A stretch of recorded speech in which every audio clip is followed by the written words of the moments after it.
business, relationships, and personal development. Happy Wednesday, happy hump day. I hope you guys are having an amazing week so far. This week has been lovely for me. A little different because in Canada, this past weekend was Thanksgiving long weekend. And for me, family, as I'm sure you guys probably know, is a very, very big deal. I love my family. I'm blessed to have such an amazing, supportive, huge family dynamic where everybody is so interconnected and there's just so much love and closeness. And holidays, especially Thanksgiving and Christmas, are usually where we get to spend all this wonderful time together. But due to the pandemic, the government actually reduced the gatherings from 50 to 10. And 10 is like two families in my family. And Thanksgiving is usually comprised of at least four families, you know? And this year we had to do things a lot differently. It was very small. We didn't have a lot of the necessary people who I love and missed so much. It was just really my family and my aunt's family, very small, very intimate. And this new normal hopefully will be, if everybody behaves themselves and the numbers stop going up, hopefully this will be over in time for Christmas. Not, I don't think the pandemic will be over, but I hopefully they'll be able to, instead of us reverting back to 10 people, they'll be able to push us back forward to 50 people so that we can really celebrate Jesus Christ's birthday in the way that makes me happy. And it's just, it was an adjustment, you know. And yes, we made the best of it. We made it work. Of course, my mind was on the people who I was hoping I'd see, who I haven't. But safety, health, and all of that stuff is very important. And if we have to sacrifice one holiday of everybody being together so that we can have everybody still alive and well, that is a very good trade-off to me. I hope you guys who are in Canada also enjoyed your Thanksgiving, and everyone else all over the world. I hope you guys had a good weekend, and I hope your week has been well since we last spoke. I hope that this new quarter, this final quarter, this new month has given you a little bit of hope and a little bit of a fresh start. And I hope that you've been able to just really look over what your plans were and adjust and pivot accordingly without giving up, and understanding that there is still a lot left to squeeze out of 2020.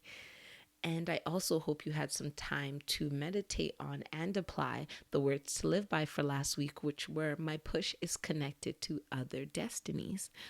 And what I learned with regards to this is that purpose is very selfless, which I think I already knew, but just thinking about the fact that you're attached to destinies just really had me thinking of when I do my best work and when I am the best version of myself. And I find that that is when I focus on my purpose. And for focus, English guys, I'm sorry. When I focus on what I'm meant to do for other people, and I don't get lost in the wants of my flesh. I'm someone who, when I get really intertwined into what I want for myself, what I need, just what I want, and just get very self-centered, I easily come off of balance of what I'm meant to do, because wanting for myself and getting to that selfish place starts to make me look at myself as a victim of all the things that aren't going right, all the things that people aren't doing for me, all the ways that I've been there for people and they're not reciprocating. And I just go on this negativity spiral on the woe is me train all the way down to nothing good, actually. And in realizing the selflessness of my purpose, it really put things back in perspective for me. Do what you're supposed to do. And in the Bible, it says, seek first the kingdom of God and all its righteousness, and all else shall follow, right? And I know that when I am in my purpose, when I'm doing the things I'm meant to do, when I'm focused on serving others through my work, through my creativity, through my blessings, through my kindness, through my humility, whatever it is, whatever way I'm focused on being a light, essentially, everything else I want kind of does follow along. I get peace of mind. I get love. I get happiness. I get financial compensation. I get confidence. I get pride, like a good type of pride, not egotistical pride. And what I learned this week, especially, is that we need to be good stewards of our purpose. Our purposes are given to us by God, and in being given this gift, and I have a whole episode on gifts. So it's given to us freely. But just because something is given to us freely and it comes easy to us doesn't mean there's not a responsibility required of us of how we handle that purpose that has been given to us. Right. And that responsibility is the understanding of the magnitude of this purpose and understanding the fact that it transcends beyond you, which goes right back into the words to live by, that our push of our purpose, our stewardship of our purpose is connected to many other destinies. You cannot afford to sit here and not do what you're meant to do because you feel lazy or you don't feel inspired, because somebody, that one person who's going to see that thing that you're doing and be triggered by it, is waiting on you. Don't get discouraged because, oh, I created something and I thought it would go viral, or I've seen what other people have created and it's not even 2% as good as what mine is, but they're getting all of this love, all of this affection, all of these accolades. When is it going to be my turn? That's not your business, friend. That is not your business. Your purpose is to diligently do what you're meant to do. It's to push. It's to impact, because sometimes we're waiting for the grandiose public recognition of what we've done, that Instagram follow, that 10,000 likes, that accolade, that public display of congratulations. And we have, because of society, of course, and because this is a likes generation, we equate our doing well of whatever it is we're doing to other people's mass acknowledgement of that. But that's not good stewardship. Good stewardship is doing what we're meant to do regardless, because sometimes you're the catalyst. Your work, whatever it is you do, is going to trigger that one person who's going to change the world. So what do you want? Do you want the claps, or do you want the impact, right? And are you okay with being okay with doing just what you're meant to do and maybe never even knowing where it ends up, but being confident in the fact that this is what I was meant to do. This is my purpose. I have been a good steward over it. I've done everything I'm required to do, even when it's not comfortable, even when it's not cute, even when I'm not getting the claps, because there are destinies attached to this. This is bigger than me. And instead of me just looking at what I want in exchange for the work, which is the like tangible or visible confirmation that it's good, am I still willing to do what I'm required to do when that's not happening? And that's where the push comes from, right? And that's where sometimes getting out of your needs and your wants and getting into the fact that there are people attached to this outside of me, and I cannot afford to allow them to wait. I cannot afford to be so caught up in what I want for myself that I'm going to be selfish and not give this gift that has been put inside of me so that other people can get what they want. That's where the perspective needs to change. I did not mean to go on this rant. This is actually my second recording of this intro, because the first one, my tongue just wasn't working. You guys know English betrays me all the time, but I now see why I had to record it again, because this is what I need to say. I don't know who this is for. I don't know who needs to hear this, but take yourself seriously and take your purpose seriously. And step outside of yourself, because when you step outside of yourself, step into your purpose, give it time. All of the accolades, all of that stuff will come, and it'll come in a way where it won't be fleeting, because the same people on social media who are clapping are the same ones who grab a bag of popcorn to watch the descent. Is that what we want? We want longevity. We don't want that 15 minutes of fame. We don't want that, oh yeah, one day I wrote something and it went viral, and then I chased that high forever. And I started creating my work in a way to attract that type of attention instead of creating and working in the purpose that you're actually meant to be in. You know, it's all about perspective and how we look at things and how what we weigh as more important. And for me, I know that when I'm within that selfish range that I don't want to, or in that selfish place where I'm just focused on myself, it makes it very hard for me to even work well for my purpose. So I hope you guys had some time to really think over that. And if you didn't, I hope this gives you a little bit more perspective and understanding. And I hope that this helps you to be able to apply the words to live by and the way it worked for me in a way that can work for you as well. So, with that being said, I'm going to get into the actual body of the episode. So, this week we are going to be talking about submission. So, submission, submit, that scary 5-letter word that really just saying it gives people goosebumps. Saying it makes people like, I don't even know, something about that submit word is just hard for people to grasp. And last week, Jeannie Mai, who is an on-air personality on the show The Real, a daytime talk show, spoke about her plans to take a submissive role in marriage. Well, in marriage to her future husband, her now fiance, Jeezy, right? And as usual, when women say, I'm going to be submissive or I'm going to take a submissive role in my marriage, the opinions abound. And the opinion, some people were like, yup, yeah, that's what you should do. It makes absolute sense. And don't get me wrong, you can go on YouTube and see what she says about this. Hopefully I don't forget, I will link, yes, I will put a link to her little segment on this discussion in the show notes so that you guys can take a look and really understand where she's coming from. She did not just say, I'm going to submit, respect my marriage, that's it. She really gave justification as to why she felt that that was what she wanted for her marriage and her life. But with that being said, once you say something publicly, people's opinions, as I said, are going to abound. And in just thinking of all the conversations that were brought up with regards to the topic of submission through what Jeannie Mai said and just the topic of submission in general, I just realized that submission is a tricky one. It's one of those things that you will find people who are very like you people are usually just on one side or the other. There's very few people who are really in the middle, especially when it comes to submission in marriage, because in the Bible it says that wives should submit to their husbands, right?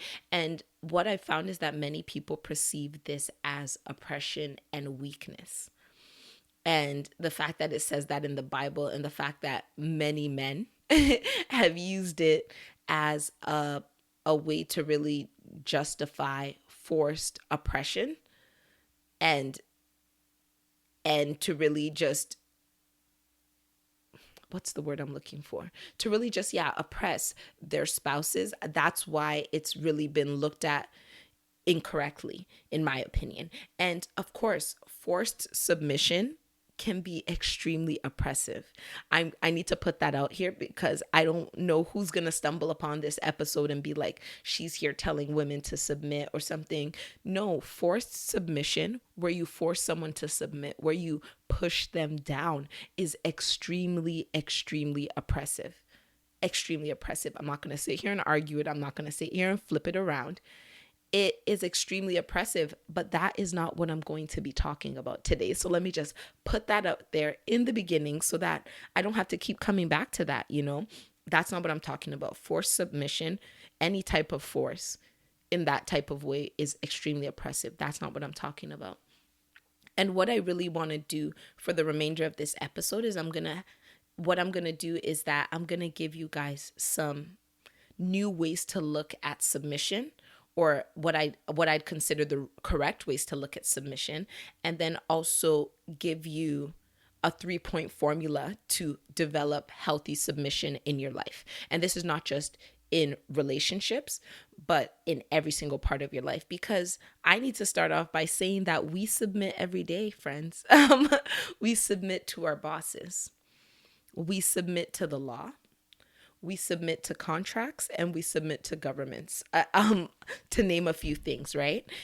I feel that the use of the word submission is actually where the point of contention is. It's not the action, because you submit to law every single day. When you see a speed sign that says you can go a maximum of 50 kilometers, and you decide to go 50 kilometers, you are submitting to the law.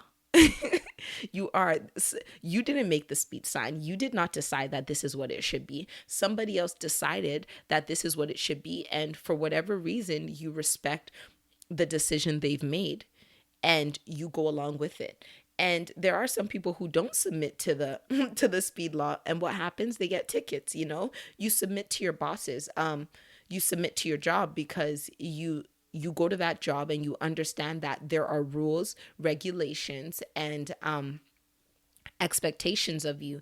And in exchange for payment, which is your salary, you abide by whatever it is they tell you to do. Do you always agree with it? Absolutely not. And contracts, same thing. We sign contracts all the time. You download a new app and you click accept. You've just submitted to something, friend. Like, you don't, half of the time we don't know what it is. We've given them access to something that they now have authority over to some extent. And we do that in exchange for the uses of their services, right? And what I really want you guys to do, there are 3 ways that I want you to really look at submission and healthy submission that will maybe help you to be able to really change your mind about understanding what it means. Because when forced submission is what it seems that people try to use to justify, it gives submission as a whole a bad rap that I believe it doesn't deserve. And the first thing I want you guys to do is to see submission as a relinquishing instead of weakness. And the difference is, when you relinquish something, you have the power and the decision, and you decide to give that away in exchange for something else, right? You gave it away. It wasn't forced upon you. You were given a decision, or you were given the power and the authority to do whatever it is, right? So for the most part, if you look at the things that we submit to, the decision is ultimately yours on whether or not you submit, right? And of course, there are consequences in some situations when you don't submit. And just to go back to the government one, right? Because people might think we're being forced to submit to the government. I'd say yes and no. Because in some ways, yes, there are rules and regulations. And one of the things is that they give us a justification as to why these things are in place, right? So we do have some information. And this might sound, well, actually, no. Yes, sorry. I'm thinking out loud. So when they now give us an option, we can decide whether or not we want to submit to that. And in the chance that we want to submit, so we want to follow the speed limits and things like that, we can continue to do that. And in the event that we don't want to follow it, whereas we go 100 in a 50 zone, we will receive a ticket, right? And we'll be sanctioned or whatever it is. And in the event that the mass government is doing something that the people don't believe in, and people no longer want to submit, that's where you see revolutions. That's where you see protests and all of these different types of expressions of lack of trust in, or lack of confidence in, whatever the government or whatever body it is trying to do, right? So when we and the way that we relinquish in that type of government context is to vote, right? So we give our vote and then we obey whatever laws. And in the event that we no longer want to submit because we see that this is not beneficial to us, there are some actions that we can take that go against that, right? So that's the first point, is that submission is relinquishing. So a lot of times people do look at submission as weakness, but weakness is lack of control. Weakness is it is what it is. But this is not an it is what it is. This is, you've told me what it is, and I have decided that I want to go along with it. And for that reason, I am giving you whatever type of authority it is over this situation. The second point is that healthy submission is an exchange. It should not be one sided. And if you really look at healthy submission and you look at the things I've said, going to work, you're submitting to your boss, you're submitting to the company in exchange for a salary, right?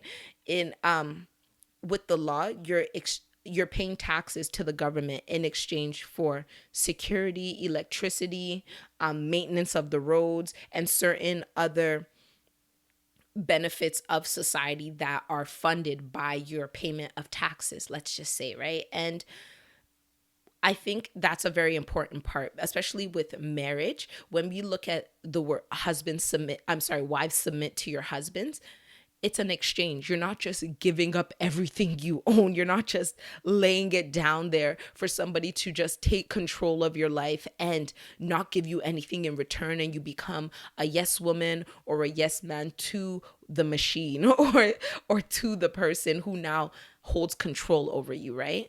And in marriage especially, and in relationships, it's about paying attention to that exchange, because healthy submission is you giving authority over whatever portion of your life or relationship it is, in exchange for something, in exchange for security, in exchange for safety, in exchange for less confusion, right? Like, if I'm someone who, for example, I have a finance background, if my spouse does not have a finance background, it might be better for me to be the one who handles the bills.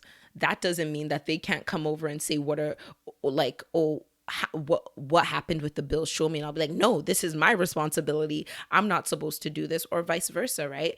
There's an exchange. Instead of somebody having to take their time to really learn how to do finances, now that you're in a partnership, the person who's better at that takes it over, and that other person in their trust relinquishes that role and that responsibility to this person, because they understand that they are better suited for it, right? It's not one-sided, because now the fact that you don't have to sit there and learn how to do finances for dummies makes it easier for you to focus on some other things that will benefit the partnership and allow us to grow together, instead of us focusing our skills, our talents, or our abilities on things that are not necessarily beneficial.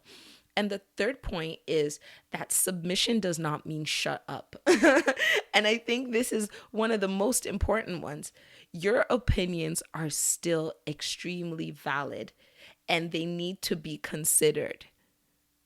I like, it doesn't mean shut up. Like, I don't know how else to put it, you know? I want you to understand that when you submit, you still have an opinion.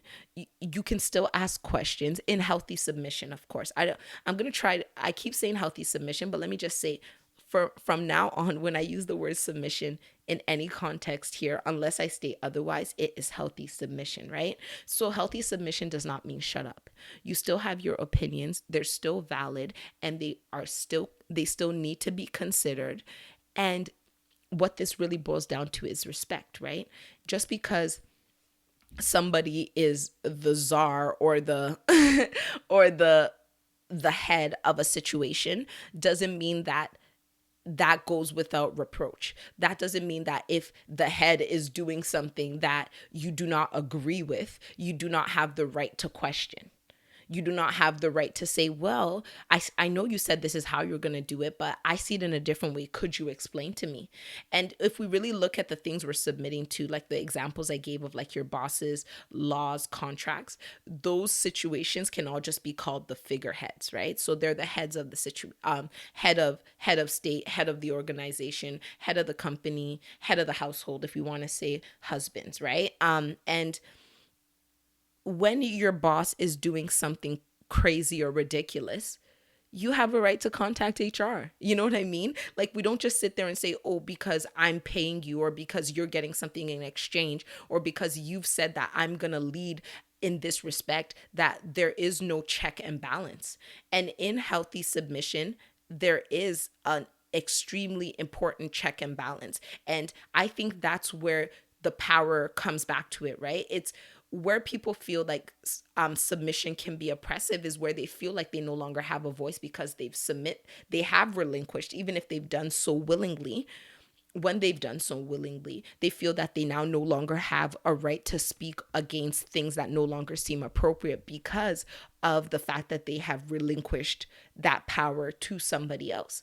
But healthy submission is conversation, is decorum, is it's checks and balances, and it's being considered and being respected. So with that being said, I just want to move quickly into the 3-point formula for healthy submission in any aspect of your life.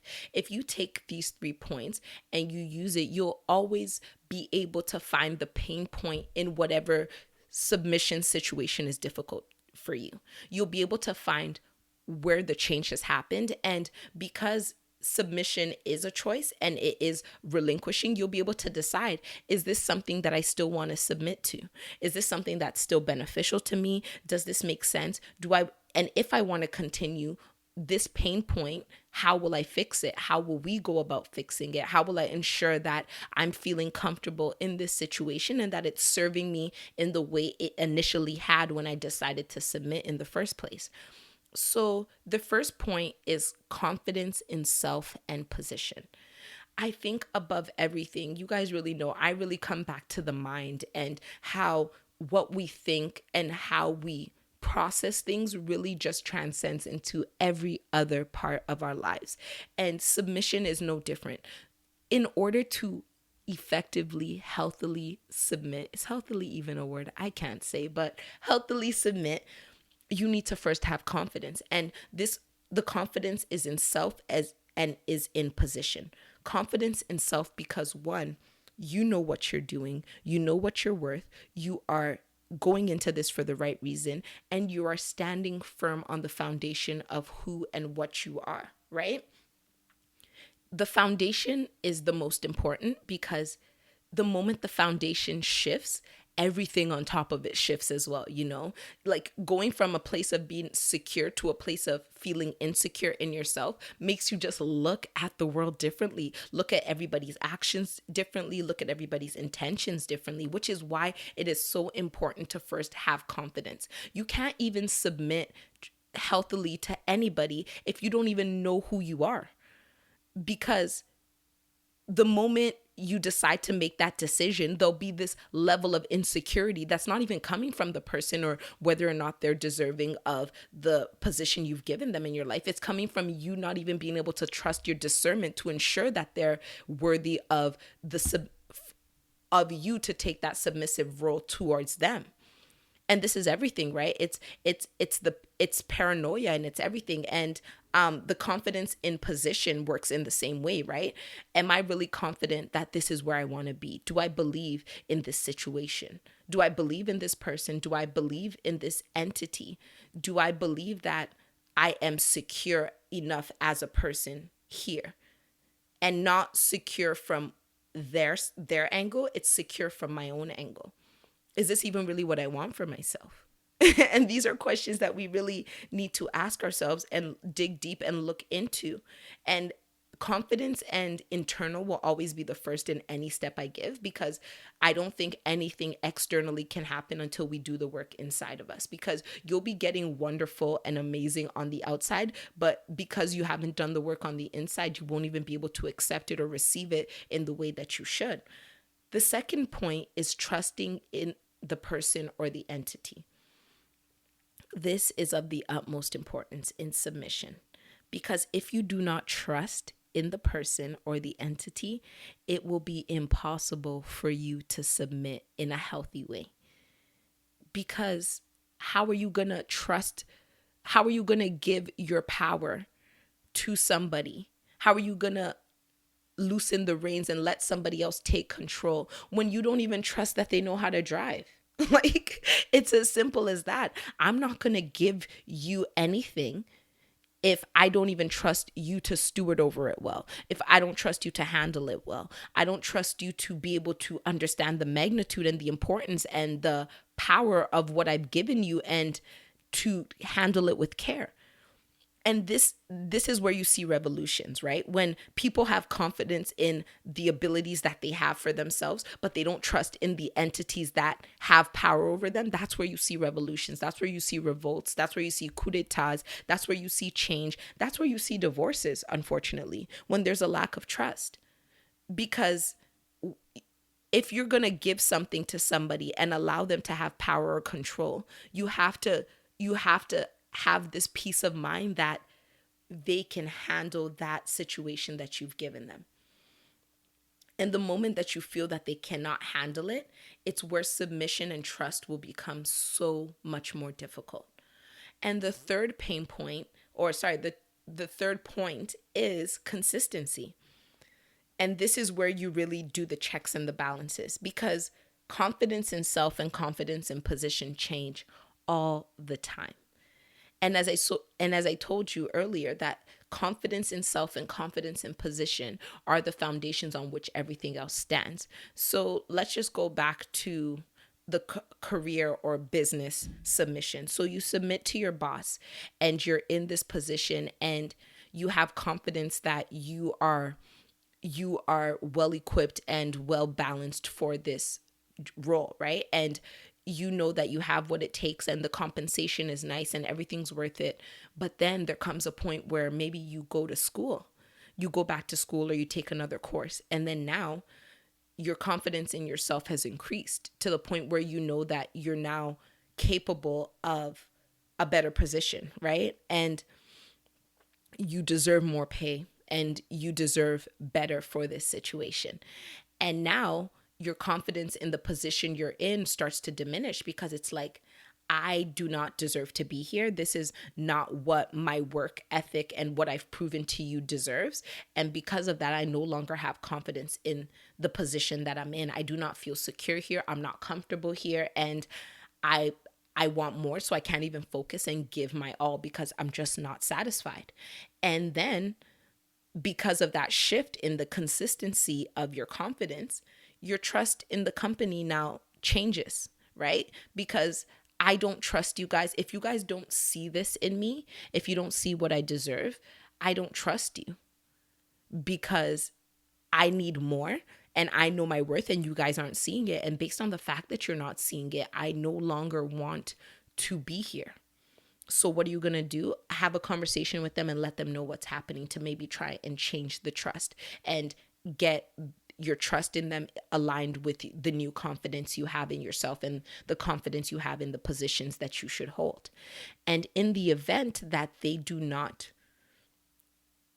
do what you're asking or that they do not see you in that light, the submission now becomes difficult, because I'm not going to continue to work for you guys and trust you guys and spend my time here if you guys don't even see my value. So then what do? You start applying for new jobs and you get out of there, And really the consistency, which is the third point, is really where things continue to change because there always has to constantly be a balance between confidence and trust.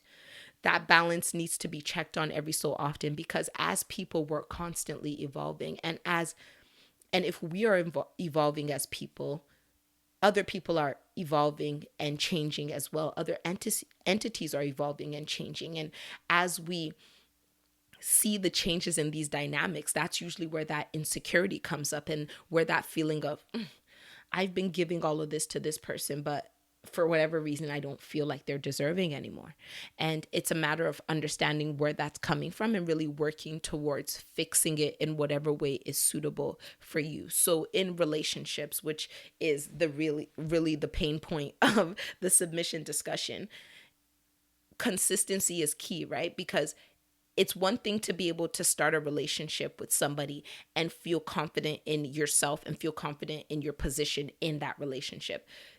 Based on that confidence in your positioning and in yourself, you then look at that external person and you see whether or not you trust them, what you trust them more with, what you trust them less with, what you feel that they should take the reins on because they've proven themselves.